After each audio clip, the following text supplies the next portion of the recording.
The consolidation of the Russian-Turkish-Iranian entente is one of the most important geopolitical developments currently taking shape in the Middle East.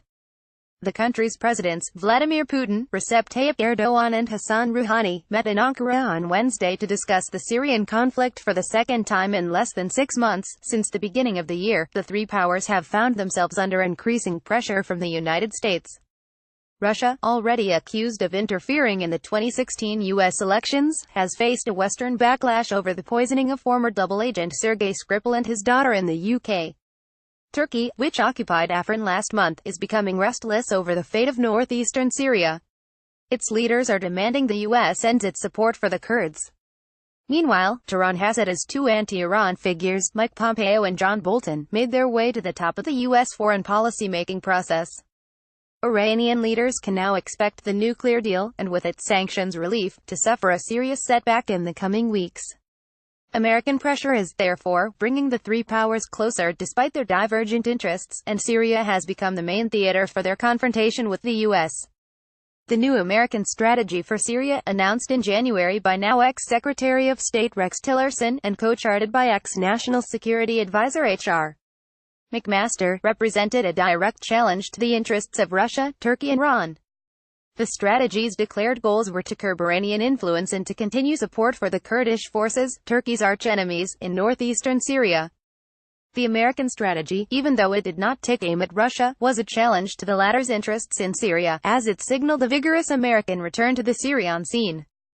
This became evident in the following weeks as the U.S. challenged the Russian-backed Ghouta operation in the UN Security Council, and went as far as threatening military strikes against Damascus. The most dangerous point, however, was when American forces struck and killed a number of Russian citizens working as private military contractors near Deir ez-Zor. It is, therefore, not difficult for observers to claim that the three leaders meeting in Ankara was to discuss ways of confronting this mounting American challenge, while trying to ameliorate any disagreements they might have over certain issues. The table at Ankara, however, suddenly changed on the eve of the summit, thanks to no other than U.S. President Donald Trump. To everyone's surprise, Trump announced to a crowd in Ohio that the U.S. would soon pull out of Syria, effectively turning the Tillerson-McMaster strategy on its head. The power vacuum resulting from an American withdrawal in Syria would undoubtedly encourage Russia, Iran and Turkey to advance their own interests. The announcement confused Trump's own administration. In the following days, he has reportedly told his staff to prepare plans for withdrawing U.S. troops from Syria. Trump also canceled $200 million in recovery funds, designated for areas controlled by U.S.-backed Kurdish forces. The Pentagon and the U.S. military do not seem happy with the abrupt decision. Media reports indicate that the U.S. military has set up a new base in Manbij following Trump's declaration, and is considering the deployment of more troops to Syria. Reports have also revealed French forces have arrived in northeastern Syria. France has been active on the Kurdish front in the past few days, signaling a possible attempt by President Emmanuel Macron to cushion the impact on the Kurds of an impending U.S. withdrawal. Russia, the ostensible leader of the emerging entente, has both welcomed and expressed doubts over Trump's announcement.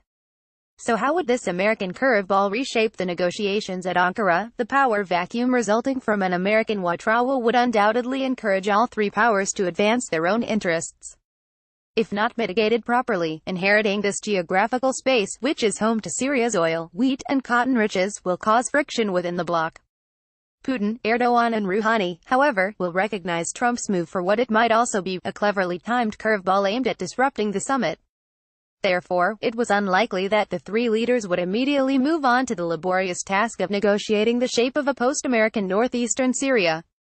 They would more likely continue to focus on coordinating their steps as if the U.S. was intending to stay. Erdogan would be the most eager to push for outcomes. He wants to capitalize on recent Turkish gains in Afrin to line up Russian and Iranian support for further moves against the Kurds, most probably in Manbij. Erdogan will also demand a Turkish stake in northeastern Syria if and when the U.S. does withdraw, again under the guise of disrupting the Kurdish project. Putin and Rouhani would try to temper Erdogan's appetite for bigger roles in Syria and Iraq, and to balance against newfound Turkish confidence. Iran, for its part, has to wait and see the next U.S. move concerning the nuclear deal and whether the Tillerson strategy for Syria is actually overturned. Putin, having to prepare for a rolling confrontation with the West, would want to strengthen cooperation with Erdogan over the Idlib, the escalation zone, which is steadily transforming into a Turkish sphere of influence. He would want to press his partners for renewed support for the Russian-led effort toward a political solution in Syria, which now revolves around the Sochi conference's outcomes. Russia, above all, wants to work to preserve its dominant position and to prevent either regional power from making enough gains to tip the balance of power in Syria. Finally, Putin could work to transform the tripartite entente into a larger club, with China on board, to kickstart the Syria reconstruction effort. Fadi Esber is a founding associate at the Damascus History Foundation. He is pursuing a doctorate in history at the London School of Economics. Copyright 2017 Saudi Research.